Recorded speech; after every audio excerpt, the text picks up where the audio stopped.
Okay.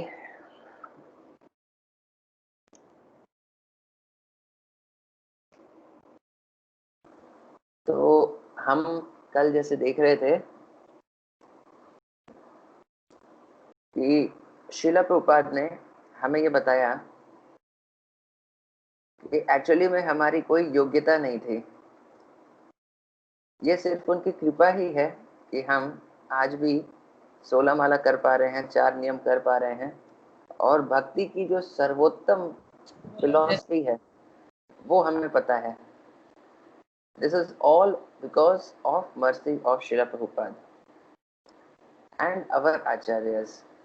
As Srila Prabhupada said कि you had no qualification, I gave you qualification. तो क्या आप जानते हैं कि शिला भक्तिविनोद ठाकुर वो जब जगन्नाथपुरी में थे तो वो जगन्नाथपुरी के बीचेस पर जाकर के वहाँ के सैंड में he used to roll down and cry loudly. He used to cry that कलयुग is so fallen. यहाँ के लोग कलयुग में इतने पतित हैं कि उनके लिए भक्ति के प्रति कोई अट्रैक्शन है ही नहीं। तो इट्स अ डार्क एज। तो he was crying so bitterly. Can you imagine कि उनका compassion का लेवल क्या है? And not just crying, he was just लोट पोट कर रहे थे जगन्नाथपुरी के उस धूल में, जो वहाँ पे मतलब जो सैंड होता है समुद्र के किनारे। and loudly he was crying. So then he got this instruction from the Lord कि भक्ति Vinod, the time has not yet come for the preaching to expand. अभी समय आया नहीं है, वो जब समय आएगा तो जरूर प्रीचिंग होगी पूरी दुनिया में। लेकिन अभी आप क्या करिए, आप यहीं जगन्नाथपुरी में रुकिए और रुक करके आप रोज हरि नाम करिए। उससे थोड़ा सा पाइटी क्रिएट होगा, वो एटमॉस्फेयर क्रिएट होगा जिसके कारण कि लोग भक्ति लेंगे।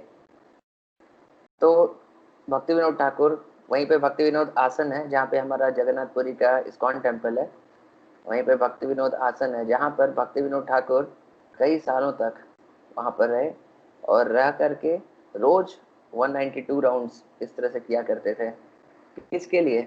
वो तो शुद्ध भक्त ऑलरेडी हैं ही, लेकिन वो जो इतने रोज वो जप किया करते थे उसका पर्पस था कि हमें वो स्वीकृति दे पाए जिससे कि हम भक्ति ले पाए। तो वो हमारे लिए इतने हरिनाम किए, और शुद्ध भक्त का हरिनाम बहुत शक्तिशाली होता है।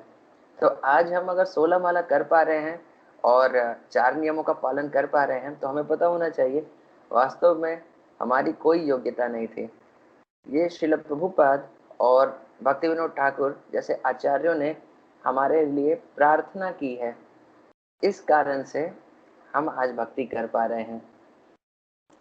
तो जो शुद्ध भक्ति का डिपार्टमेंट है वो भगवान ने अपने शुद्ध भक्तों को दिया हुआ है। इसका मतलब है कि कोई भी शुद्ध भक्ति खुद के मेहनत से नहीं प्राप्त कर सकता। आप कितनी भी तपस्या कर लीजिए, कितना भी कोई भी एंडेवर लगा लीजिए, अष्टांग योग कर लीजिए, ज्ञान योग कर लीजिए, कुछ भी कर लीजिए, अपने खुद के एंडेवर से भक्ति मिल ही नहीं सकती। भक्ति मिलती है सिर्फ एक शुद्ध भक्त की कृपा से। तो इससे हम समझ पाते हैं श्रील प्रभुपाद ने हमें क्या दिया है। उन्होंने जो दिया है वो कहीं और हमें मिल नहीं सकता। और यही वो बोला करते थे कि जैसे भक्तों ने पूछा कि आपका ये उपकार हम कैसे चुकाएं, तो प्रभुपाद ने बस यही बोला कि चुका तो नहीं सकते, शिष्य कभी गुरु का उपकार नहीं चुका सकता, लेकिन आप इसका प्रयास कर सकते हैं। कैसे? पहले तो खुद इस गिफ्ट को एक्सेप्ट करके, ये इसको खुद एक्सेप्ट करिए, खुद अपने जीवन में अपनाइए और खुद अच्छे से प्रैक्टिस करिए, and then distribute it to the other people, है ना। फिर बाकी लोगों को भी यही सेम गिफ्ट डिस्ट्रीब्यूट करके। तो that's what, so these were some of the things which I was very deeply contemplating yesterday, Srila Prabhupada के व्यास पूजा के दिन, and hopefully together we can make some nice offering to Srila Prabhupada। यहाँ पे हमारा जो new temple का project है, श्रीला प्रभुपाद का सपना था कि एज आई टोल्ड यू कि शिला प्रभुपाद, जब मिंटो पार्क का हमारा मंदिर था जो शुरुआत में था, तो उस समय बहुत दिक्कत हो रही थी वो मिंटो पार्क के हमारे मंदिर को चलाने में। तो बहुत सारे भक्तों ने आकर के बोला शिला प्रभुपाद से कि प्रभुपाद, इस एक मंदिर को चलाने में इतनी दिक्कत हो रही है, हमारे पास कितने सारे और मंदिर हैं दुनिया में, इस एक मंदिर को बंद कर देते हैं, क्योंकि एक मंदिर को चलाने में बहुत ही ज्यादा कठिनाई आ रही है। शिला प्रभुपाद सेड कि दुनिया में जितने मंदिर हैं सबको बंद कर दीजिए, ये मंदिर मुझे चाहिए, क्योंकि दिस इज अ टेम्पल जहाँ पर this is the birth place of Srila Prabhupada. और वो बोलते थे, how can you close a temple at my birth place. So Srila Prabhupada had a dream कि यहाँ पर कलकत्ता में कम से कम 15 to 20 इतने टेम्पल्स हों। एंड उन्होंने गर्ग मुनि प्रभु और बहुत सारे लोगों को अपने लेटर्स में लिखा है कि all of you are westerners, you should do something wonderful at my birthplace. That will be fitting service for all of you Westerners. तो बोले कि if you cannot do something wonderful at my birthplace, then what is the profit of your being American and European? तो शिला Prabhupada really wanted a big flagship temple. तो उनके vision के पूर्ति के लिए हम लोग यहाँ पे कुछ एंडेवर कर रहे हैं and things are moving on quite fine. तो let us see आगे कैसे होते हैं। So that's how we can express our gratitude to our acharyas by taking the gift, और फिर जितने लोगों को डिस्ट्रीब्यूट कर पाए उतने लोगों को डिस्ट्रीब्यूट करके। तो कल हम जैसे देख रहे थे, कंस को जब दुर्गा देवी ने बहुत डांटा तो वो पूरी तरह से हम्बल हो गया, लेकिन फिर अपने मिनिस्टर्स के साथ उनका काउंसलिंग लेकर के फिर से उसका बुद्धि दुष्टता की ओर चला गया। तो इसीलिए वसुदेव जानते थे कि इस व्यक्ति के ऊपर भरोसा नहीं किया जा सकता, क्योंकि अभी तो ये बहुत मीठी मीठी बात कर रहा है, लेकिन क्योंकि इसकी इंद्रियां बस में नहीं है, इसलिए इसके ऊपर कोई भी भरोसा करना खतरे से खाली नहीं है। तो इसलिए वसुदेव ने कंस को कोई भी बात, कोई भी सीक्रेट बताया नहीं, और वो जेल से रिहा हो गए, वापस अपने घर में आने लगे, घर में आके रहने लगे। लेकिन कंस का जब बुद्धि फिर गया तो वो फिर से पूतना सबसे पहले उसने पूतना को भेजा, फिर शक्टासुर, तृणावर्त, जैसे बहुत सारे राक्षसों को कंस भेजने लगा ये कृष्ण को मारने के लिए। तो जब नंदोत्सव हुआ था तो उसके नेक्स्ट डे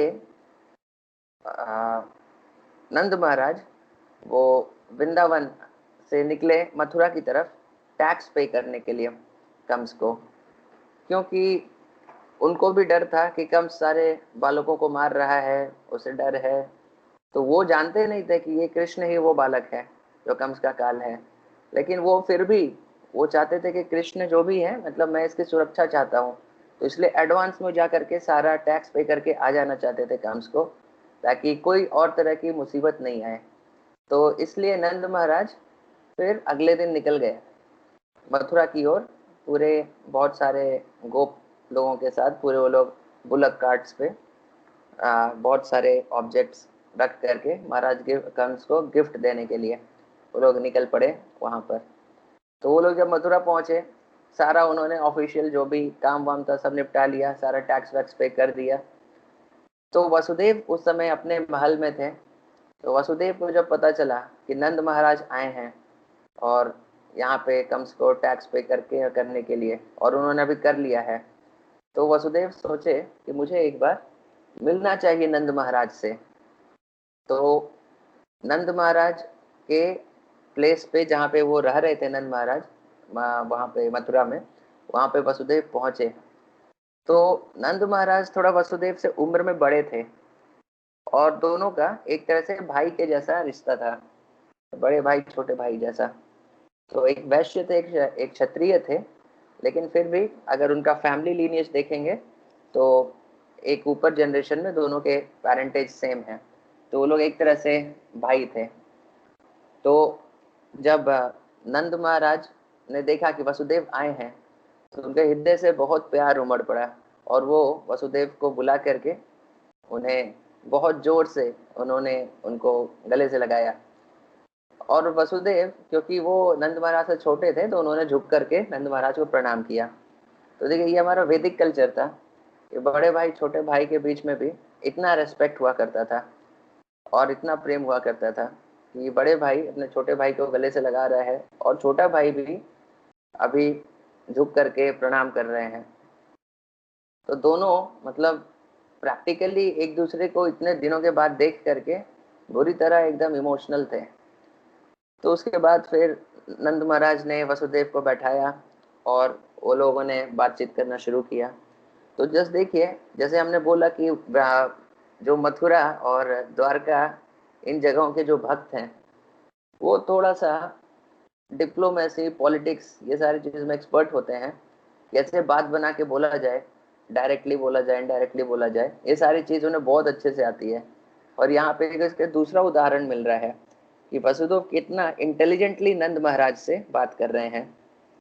तो वो अफेक्शन भी है, लेकिन वो इंटेलिजेंस भी है कि कैसे किससे क्या बोला जाए। तो दोनों भाई के बीच में प्रेम भी है, रेस्पेक्ट भी है, लेकिन फिर भी नंद महाराज, क्योंकि वो गांव वाले हैं, वो सिंपल हैं, और वसुदेव क्योंकि वो शहर वाले हैं और क्षत्रिय हैं, तो उन्हें थोड़ा गेम वेम खेलना आता है, ये वर्ड्स के साथ कैसे प्ले किया जाता है। तो पहली चीज जो वसुदेव बोल रहे हैं कि नंद महाराज, मैंने सुना कि आपके आपके घर में एक पुत्र हुआ है। कितनी आश्चर्य की बात है कि इतने एडवांस स्टेज, इतने मतलब बूढ़ी उम्र के समय भी आपने एक पुत्र की प्राप्ति की, और वो भी एक मेल चाइल्ड, यानी एक पुत्र की प्राप्ति की, पुत्री की नहीं, एक मेल चाइल्ड का आपने प्राप्ति किया। तो वसुदेव एक्चुअली ये चेक करना चाहते हैं कि नंद महाराज को थोड़ा भी हिंट है कि नहीं कि वो बच्चों को मैंने एक्सचेंज करवा दिया है। वसुदेव जस्ट ये चेक करना चाहते थे, तो इस तरह से बोल रहे हैं। क्यों इस तरह से बोल रहे हैं? क्योंकि एडवांस स्टेज में जब आपकी उम्र बढ़ जाती है तो जनरली आप बच्चे नहीं पैदा कर पाते, और अगर समहाउ बच्चे पैदा होते भी हैं तो मेल चाइल्ड नहीं होता है, जनरली वो फीमेल होती है। ऐसा मतलब हमारे शास्त्र थोड़ा इन्फॉर्म करते हैं, इस तरह का होता है। तो मेडिकल साइंस का क्या है, लेकिन इस तरह से तो जस्ट मैंने देखा। तो ऐसा वो बोल रहे हैं कि इतनी एडवांस स्टेज में पहले तो इतने दिन से आप कोशिश कर रहे थे कि कोई आपको पुत्र हो जाए, तो एक तो आपको पुत्र हो गया, वो भी एक मेल चाइल्ड हो गया। तो इनडायरेक्टली वो उनको कॉन्ग्रेचुलेट कर रहे हैं, लेकिन जानना चाह रहे हैं कि वास्तव में इन्हें कुछ भी हिंट है कि नहीं। उसके बाद फिर वो बोल रहे हैं कि देखिए, हम लोग तो भाई हैं, साथ में रहना चाहते हैं, लेकिन देखिए कंस के अत्याचारों की वजह से हमें दूर दूर रहना पड़ रहा है। और वसुदेव के बहुत सारी पत्नियां थी, तो जिसमें से रोहिणी एक थी और देवकी एक थी, और उनकी बहनें भी थी। तो बहुत सारी पत्नियां थी। तो जब कंस ने देवकी वसुदेव को जेल में डाल दिया था, तो वसुदेव ने अपनी बाकी पत्नियों को अलग अलग जगह पे छुपाया था, जिसमें से एक पत्नी रोहिणी देवी को उन्होंने नंद महाराज के यहाँ छुपाया था। तो इस बात का भी लैमेंट कर रहे हैं कि देखिए, अगर हम अपने रिश्तेदारों का ध्यान नहीं रख पाते हैं अच्छे से, तो हम कैसे सुखी रह सकते हैं। और मेरा तो दुर्भाग्य है कि मैं अपने रिश्तेदारों का भी ध्यान नहीं रख पा रहा हूँ। फिर वो बोलते हैं आगे कि मेरा पुत्र बलदेव, वो तो आपको और न यशोदा को ही अपना माता पिता समझता है। आप लोग उसका इतने अच्छे से ध्यान दे रहे हैं, इतना अच्छे से ध्यान रख रहे हैं, तो उसके लिए बहुत धन्यवाद दे रहे हैं। तो ये सारा चीज सुनने के बाद फिर नंद महाराज बोलना शुरू करते हैं कि वसुदेव, मैं तो आपके लिए बहुत बुरा फील करता हूँ, क्योंकि मुझे भी पता चला कि आपके 6 पुत्र मारे गए, 7वें पुत्र का मिसकैरेज हो गया, और 8वां एक पुत्री हुई, और जिसे उसे भी कंस मारने की कोशिश किया तो वो आकाश में उड़ करके स्वर्ग लोक चली गई। तो मैं आपके लिए जरूर प्रार्थना कर सकता हूँ, लेकिन क्या करेंगे, सब विधाता का खेल है, भगवान की जैसी इच्छा है वैसे ही होता है। तो वसुदेव जैसे पहले बता रहे थे कि हम लोग तृण के समान हैं, जैसे कि नदी में तृण बहते रहते हैं तो वो कभी कभी पास में आ जाते हैं, लेकिन पास में रह नहीं पाते, फिर उन्हें दूर जाना पड़ता है। तो वसुदेव यही इसी प्रकार वो बता रहे थे पहले कि नंद महाराज को कि देखिए इसी प्रकार हमारी भी स्थिति हो गई है, मेरी सारी पत्नियां अलग अलग जगह पे हैं, मैं खुद अपने किसी रिश्तेदारों से मिल नहीं पाता, जबकि हमारे बीच में इतना प्रेम है, मैं आपसे भी नहीं मिल पाता। तो इससे बता रहे थे। तो वही नंद महाराज यहाँ पे कंफर्म करते हैं कि मैं आपके लिए, हाँ आप बात तो ठीक बोल रहे हैं, मैं आपके लिए जरूर प्रार्थना करूंगा। तो जब उन्होंने ये नंद महाराज ने बोला कि आपकी 8वीं पुत्री हुई, वो लेकिन स्वर्ग लोक चली गई, कंस ने जब मारने का कोशिश किया, तो ये सब सुन करके वसुदेव को बहुत खुशी हो रही है, क्योंकि उन्हें एकदम क्लियर हो जा रहा है कि नंद महाराज को एकदम हिंट भी नहीं है कि वास्तव में बैकग्राउंड में हुआ क्या है। और ये इसका उन्हें खुशी क्यों हो रहा है, क्योंकि ये कृष्ण की सुरक्षा के लिए बहुत जरूरी है, क्योंकि वो जानते थे कि कंस अभी तो हमें खुश होकर के रिलीज कर दिया है, और अभी तो लग रहा है कि वास्तव में एक शुद्ध भक्त के जैसा उसका बिहेवियर हो गया है, लेकिन ऐसे व्यक्ति पे भरोसा नहीं किया जा सकता क्योंकि इंद्रियां वश में नहीं है। तो इस कारण से वो चाहते थे कि ये सीक्रेट किसी को नहीं पता चले। गर्ग मुनि जानते थे, वसुदेव जानते थे, और कोई जानता ही नहीं था। तो इस सीक्रेट को छुपाने के लिए वो जस्ट चेक करना चाहते थे कि नंद महाराज को भी ना पता रहे, नहीं तो कुछ गड़बड़ हो सकता है। तो ये जब जब वो सुने कि नंद महाराज ने ऐसा बोला कि आपकी पुत्री आकाश में चली गई, तो उनको बहुत खुशी हुई, और उसके बाद फिर वो खुश होकर के फिर से दोनों एक दूसरे को गले लगाए। और उसके बाद फिर वसुदेव नंद महाराज को बोलते हैं कि भैया मुझे लगता है कि आपको जल्दी से वापस चला जाना चाहिए, क्योंकि मुझे आशंका है कि ब्रज में कुछ तो आपद आने वाला है, कुछ तो बुरा होने वाला है, तो इसलिए आपको जल्दी, अभी आपने टैक्स वैक्स पे कर लिया तो अभी आप वापस चले जाइए। तो नंद महाराज फिर वहां से सारे गोपों के साथ फिर से अपने बुलक कार्ट्स में बुल्स को बांधे, सामान लादे, और वो लोग निकल पड़े। लेकिन वापस आते समय नंद महाराज इस सोच में पड़ गए कि वसुदेव ने ऐसा क्यों बोला कि अरे ब्रज में कोई आपदा आने वाली है। ऐसा तो मतलब वसुदेव कुछ ऐसे भी तो इधर उधर कुछ बोलते नहीं, उनके बोलने के पीछे कुछ तो कारण होगा, इसीलिए वो जल्दी जल्दी आ रहे थे कि अरे कोई आपदा है, इसके पहले मुझे पहुंच जाना चाहिए। तो वो लोग जब वापस आ रहे थे तो रास्ते में उन्होंने पूतना की डेड बॉडी देखी कि वो पूतना वहां पे ऐसे पड़ी हुई थी। तो उन्हें आश्चर्य हुआ, अरे इतनी बड़ी राक्षसी, और वो भी हमारे ब्रज में, ये कैसे आई। तो जब वो लोग वापस पहुंचे तो उस समय सारे जो ब्रजवासी थे उन्होंने सारी बात बताई कि ऐसा ऐसा हुआ था, पूतना आई थी, फिर ऐसा वो मारी गई। तो ये सब देख करके नंद महाराज फिर वसुदेव की बात याद कर रहे थे, अरे वसुदेव ने कहा था कि अरे कुछ तो आपद आने वाली है, इसलिए आपको जल्दी चले जाना चाहिए। और ये देख करके उन्हें लगा कि बाप रे, मेरा भाई वसुदेव कितना इंटेलिजेंट है, और हो सकता है उसे एस्ट्रोलॉजी कितने का ज्ञान बहुत अच्छा हो। तो ही वॉज वेरी इम्प्रेस्ड, बहुत इम्प्रेस हो गए कि अरे वसुदेव ने ऐसा प्रिडिक्ट कर पाए कि रियली ऐसा होने वाला है, कि कुछ आपद आने वाली है। एंड मन ही मन वो वसुदेव का बहुत धन्यवाद कर रहे थे। तो उसके बाद फिर अब ब्रजवासी चाहते थे कि इतनी बड़ी डेड बॉडी को अब उसका अंतिम संस्कार कैसे किया जाए। तो इतना बड़ा डेड बॉडी को कैसे जलाना, इतना आसान बात तो था नहीं। तो देन उन्होंने डिसाइड किया कि इसके बॉडी के टुकड़े टुकड़े करके अलग अलग पीसेस को जलाएंगे। तो उन्होंने कुल्हाड़ियाँ लेकर के पूतना के शरीर को छोटे छोटे टुकड़ों में काट करके जलाया। लेकिन जब आप डेड बॉडी को चलाते हैं तो देखिए कैसे थोड़ा डिफरेंट तरह की स्मेल आती है, लेकिन पूतना की डेड बॉडी को जब उन्होंने जलाया तो एकदम पूरी तरह से फ्रैग्रेंट स्मेल आ रही थी, सुगंध उठ रही थी, पूरे ब्रज में वो फैल गई वो सुगंध। तो हमारे आचार्य बताते हैं कि ऐसा क्यों हुआ, क्योंकि भगवान कृष्ण ने पूतना को छुआ था। भगवान कृष्ण के टच में जो भी आता है वो शुद्ध हो जाता है। तो बिकॉज वो राक्षसी थी लेकिन भगवान कृष्ण के टच में आई थी, इसलिए उसका शरीर भी शुद्ध हो गया था। इस कारण से। तो ये हमारे आचार्य बताते हैं, इसलिए वहां से फ्रैग्रेंस निकल रहा था। तो इससे हमें भी ये समझना चाहिए कि कोई भी किसी भी तरह से भगवान कृष्ण के कांटेक्ट में आएगा तो वो प्यूरिफाइड हो ही जाएगा।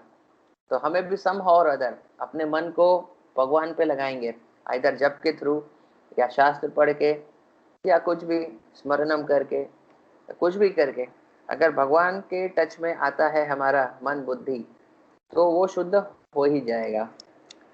और दूसरी चीज हम देखते हैं कि यहाँ पे देखिए भगवान ने इतनी बड़ी राक्षसी को मारा जस्ट अपने, जब वो कितने 10-12 दिन के रहे होंगे, इतने में ही उन्होंने एक इतनी बड़ी राक्षसी को मारा। तो लोग बहुत बार बोलते थे कि हम तपस्या करके भगवान बन जाएंगे। तो भगवान तो हमेशा से भगवान है। देखिए जब 10 दिन के थे तब भी उनके पास उतनी ही शक्ति है जितनी की बाद में है। तो कृष्ण ने ये सारी शक्तियों को तपस्या करके हासिल नहीं किया, क्योंकि तपस्या करके कोई भगवान नहीं बनते, भगवान हमेशा भगवान होते हैं। तो ये भी हमारे आचार्य उधर बताते हैं। और ये पूतना को, क्योंकि वो आई थी एक बुरे इंटेंशन से, लेकिन फिर भी पूतना ने भगवान को अपना दूध पिलाया एक माँ के जैसे। तो भगवान हमारे इतने दयालु हैं कि उन्होंने उस रेसिप्रोकेशन को, जिसमें कि बहुत मतलब प्योरिटी तो था ही नहीं, मतलब हम जैसे बोलते हैं हमारी भक्ति शुद्ध नहीं होती, लेकिन फिर भी एटलीस्ट थोड़ा तो इंटेंशन रहता है कि अरे भगवान को खुशी हो। लेकिन पूतना का इंटेंशन क्या था? उसका तो पूरा इम्प्योर ही इंटेंशन था। मे बी 0.01 कुछ परसेंट अगर रहा भी होगा तो भगवान को थोड़ा सा प्लेजर देने का अगर कुछ भी डिजायर रहा होगा तो भगवान ने उसको पकड़ लिया, और पकड़ करके पूतना को उसके मृत्यु के बाद अपने गोलोक धाम में धात्री यानी यशोदा मैया के असिस्टेंट का पोस्ट उसे दिया। तो कैन यू इमेजिन भगवान के ये दया भगवान की है, ये मतलब असीमित दया। मतलब कोई आपको मारने के लिए आ रहा है और आपने इसको एलिवेट करके स्पिरिचुअल वर्ल्ड भेज दिया, that's really something, it's not ordinary. तो ये हमारे आचार्य बताते हैं। तो पता नहीं देखिए हम इस लीला हमें कितना हृदय को छुएगी, लेकिन वास्तव में जो ब्राह्मण लेवल के प्लेटफॉर्म होते हैं उस पे जो भक्त होते हैं वो ये लीला सुन करके बहुत अट्रैक्ट हो जाते हैं, क्योंकि उन्हें वो समझ में आता है कि इसका क्या मतलब है। जैसे कि एक एग्जांपल है सुखदेव गोस्वामी, वो जब ब्राह्मण प्लेटफॉर्म पे थे, यानी वो जो ब्रह्म ज्योति में मर्ज होता है ट्रांसेंडेंटल कॉन्शियसनेस, उस लेवल पर थे, यानी भक्त नहीं थे, ब्राह्मण लेवल पर थे। और वो व्यक्ति सेल्फ सेटिस्फाइड रहता है, तो जनरली वैसे लोगों को भक्त बनाना इतना आसान नहीं होता है। तो सुखदेव गोस्वामी जब वो 14 साल के हो तक तो माँ के गर्भ में रहे, फिर बाहर जब निकल करके वो चले जा रहे थे और व्यास देव उनके पीछे पीछे जा रहे थे, तो वो जब जंगल से गुजर रहे थे वो तुरंत जंगल से जाने लगे, क्योंकि वो माया में फंसना नहीं चाहते थे दुनिया की। तो वहां पे उन्होंने देखा कि कुछ लोग ये एक श्लोक गा रहे थे जो कि भागवतम में आता है, अहो बकीयम स्तन कालकूटम जिघांसया पायदप्य साध्वी लेभे गतिम धात्री उचिताम ततोन्यम कम वा दयालु शरणम ब्रजेम। तो यहाँ बोले अहो बकीयम स्तन कालकूटम, कि बकीयम मतलब वो बकासुर की बहन है, इसलिए बकीयम पूतना को भी बोलते हैं। कि बकी जो कि पूतना है वो कालकूट नाम का जहरीला वो पदार्थ अपने वक्ष स्थलों पर लगा करके आई थी भगवान को मारने के लिए। लेकिन धात्री उचिताम ततोन्यम, भगवान ने उसे अपनी धात्री बना दिया वो लोग धाम में। कम वा दयालुम शरणम ब्रजेमा, तो इतने दयालु भगवान का शरण कौन नहीं लेना चाहेगा। तो ये वर्ष जब सुखदेव गोस्वामी ने सुना तो उनको ऐसा अट्रैक्शन हुआ भक्ति की तरफ, this was the point where he became devotee by hearing this verse. तो हम भी ये लीला तो सुन लिए कि अरे भगवान ने ऐसे व्यक्ति को अपनी धात्री बना दिया, पता नहीं हमारे हृदय कितना पिघला। लेकिन इसीलिए बोलते हैं कि भगवान की लीलाएं सब कुछ समझ नहीं पाते। सुखदेव गोस्वामी समझ पाए कि अरे ये कितनी बड़ी दया है, तो जस्ट एक ब्राह्मण लेवल से वो तुरंत भक्त बन गए इमीडिएटली एक वर्ष सुन करके। लेकिन इसे हम भी अगर समझ पाएंगे तो हो सकता है ये एक वर्ष हमें भी भक्त बना दे। लेकिन क्योंकि वास्तव में हम हो सकता है उतना अप्रिशिएट नहीं कर पा रहे हैं कि भगवान की ये क्या दया है। कि वो बकी, वो पूतना जो भगवान को मारने के लिए आई, उसको भी भगवान ने इतना बड़ा पोस्ट दे दिया। तो ये चीज एक हमें समझ में आनी चाहिए कि भगवान बहुत दयालु हैं, सिर्फ हम बोलने के लिए नहीं बोलते, वो हैं दयालु, लेकिन अभी हम उनकी दया समझ नहीं पा रहे हैं कि वास्तव में भगवान हमारे ऊपर इतना जबरदस्त दया कर रहे हैं, लेकिन वो जबरदस्त दया किस फॉर्म में कैसे आ रही है वो हम समझ नहीं पा रहे हैं। इसीलिए हमारा जब के समय दिल पिघलता नहीं है। नहीं तो एक ये श्लोक अहो बकीयम तनकालकूटम, एक श्लोक मतलब हमारे हृदय को पिघलाने के लिए काफी है। या हम पूरा भागवतम हो जाता पढ़ जाए, हमारा हृदय ना पिघले, क्योंकि वास्तव में भगवान की लीलाओं का रहस्य, जैसे हमने डिस्कस किया था, जन्म कर्म चमे दिव्यम एवं यो वेति तत्वतः, तो भगवान वही बता रहे हैं कि मेरे जन्म कर्म ऐसे दिव्य हैं कि जो इनके रहस्य को एक बार जान लिया, त्यक्त्वा हम पुनर्जन्म नयति मामेति सो अर्जुन, जो बस एक बार जान लिया तो फिर वो दोबारा जन्म नहीं लेगा। जैसे कि हम सिर्फ ये जान जाएं कि अरे इस पूतना लीला में भगवान की कितनी दया है, तो बस देखिए इतने से हम जन्म नहीं लेंगे। तो इसका मतलब समझ में आता है कि वास्तव में हम अप्रिशिएट नहीं कर पाते हैं, लेकिन फिर भी नहीं, स्टिल हमें सुनते रहना चाहिए, ताकि कुछ तो हमें समझ में आ रहा है, और धीरे धीरे भगवान की दया होगी तो हम पूरी तरह से समझ भी पाएंगे। और दूसरा चीज हम ये भी समझ सकते हैं कि देखिए वैसा व्यक्ति जो उसका कि 99% 99.99% इम्प्योर इंटेंशन था, कुछ थोड़ा सा 0.001% डिजायर होगा, because she came as a mother, माँ के रूप में आई और भगवान ने उन्हें माँ के रूप में एक्सेप्ट कर लिया। तो थोड़ा सा कुछ अगर बहुत माइन्यूट क्वांटिटी में पॉजिटिव होगा, तो वैसे व्यक्ति को भी भगवान ने इतना बड़ा पोस्ट दे दिया स्पिरिचुअल वर्ल्ड में। तो जब हम अपने फीबल इम्प्योर अटेम्प्ट्स भी करेंगे कि भगवान की कुछ सेवा करने के लिए, तो क्या भगवान उसे इग्नोर करेंगे? भगवान इतने दयालु हैं कि अरे पूतना को ऐसा दे दिया। तो जब हम वास्तव में भगवान की कुछ सेवा करना चाहते हैं तो भगवान क्या उसे इग्नोर करेंगे? तो ये हमें भरोसा होना चाहिए कि हम छोटा भी कुछ कर रहे हैं, हम एक माला भी कर रहे हैं, तो भगवान उसे नोट कर रहे हैं, और सही समय पर आने पर भगवान वो सब याद रखेंगे। देखिए मटेरियल वर्ल्ड में लोग उतने ग्रेटफुल नहीं होते हैं। आप किसी के लिए कुछ अच्छा करिए तो वो मैं भी कुछ दिन तक याद रखेंगे, बाद में फिर भूल जाएंगे। बहुत बार बहुत सारे लोग तो अब लिस्ट बना करके रखे रहते हैं याद दिलाने के लिए, कि बताएंगे उसको कि देखो तुम्हारे लिए ये किया था, तुम्हारे लिए ये किया था, तुम्हारे लिए ये किया था। जनरली मटेरियल वर्ल्ड की टेंडेंसी है। लेकिन कृष्ण इसके जस्ट अपोजिट है। उनके लिए आप एक छोटा सा भी चीज करते हैं तो वो हमेशा याद रखते हैं। जस्ट एक छोटा सा चीज भी, छोटी सी भी आपने सेवा कर दी तो भगवान वो हमेशा याद रखते हैं। जैसे कि द्रौपदी ने जस्ट एक बार भगवान की उंगली कट गई थी, तो उस पर तुरंत उसने अपने साड़ी फाड़ करके तुरंत ऐसे पट्टी बांधी। जब भगवान ने शिशुपाल का ऐसे गर्दन काटा अपने सुदर्शन चक्र से, तो ट्रांसेंडेंटली भगवान की उंगली तो ट्रांसेंडेंटल है, उससे खून नहीं निकलता, वो लीला के लिए है, क्योंकि उनके बॉडी में हमारा जैसा बॉडी नहीं है, पंच तत्वों से बना, उनका बॉडी सच्चिदानंद से बना है, लेकिन फिर भी उनकी उंगली से तो खून निकला। तो द्रौपदी आकर के तुरंत तुरंत उसने अपनी, सोचा भी नहीं, तुरंत अपनी नई साड़ी को फाड़ा और तुरंत भगवान के चारों तरफ उंगली पे बांध दिया। तो भगवान ने ये देख करके उन्हें बहुत प्रसन्नता हुई, और वो बोले कि इसके बदले में मैं तुम्हारे लिए क्या कर सकता हूँ। लेकिन द्रौपदी ने बोला कि मुझे कुछ नहीं चाहिए, बस मैं चाहता हूँ कि आप सदा मेरे जीवन में रहें। तो इसके बदले में, एक छोटे से साड़ी के टुकड़े के बदले में, भगवान ने द्रौपदी को अनलिमिटेड साड़ी का सप्लाई किया, जब उसे बहुत ज्यादा जरूरत था कुरुओं की उस सभा में, जब वो गैम्बलिंग मैच हो रहा था और द्रौपदी का इंसल्ट हो रहा था वहां पे। तो अनलिमिटेड साड़ी भगवान ने सप्लाई किया जस्ट इस एक चीज के रेसिप्रोकेशन में। तो भगवान कभी कुछ भूलते नहीं है, वो सब कुछ याद रखते हैं। तो ये हमें भरोसा होना चाहिए, और इस भरोसे के साथ, कॉन्फिडेंस के साथ हमें भक्ति में आगे बढ़ना चाहिए कि बाकी आप किसी के लिए और कुछ भी कर दीजिए, पता नहीं वो याद रखेगा नहीं रखेगा, लेकिन भगवान हमेशा याद रखेंगे। तो why not become a devotee of such a person, right? Why not strike a relationship with such a person who is so merciful, who is so grateful, है ना? तो these things should encourage us. So I was just contemplating these few things on Janmashtami, Nandotsav, and Srila Prabhupada appearance. So I just thought I will share these things. So anyways, तो कोई कुछ पूछना चाहते हैं या कोई कुछ बोलना चाहते हैं तो बताइए, अदरवाइज वी विल एंड। किन्हीं के कोई प्रश्न है?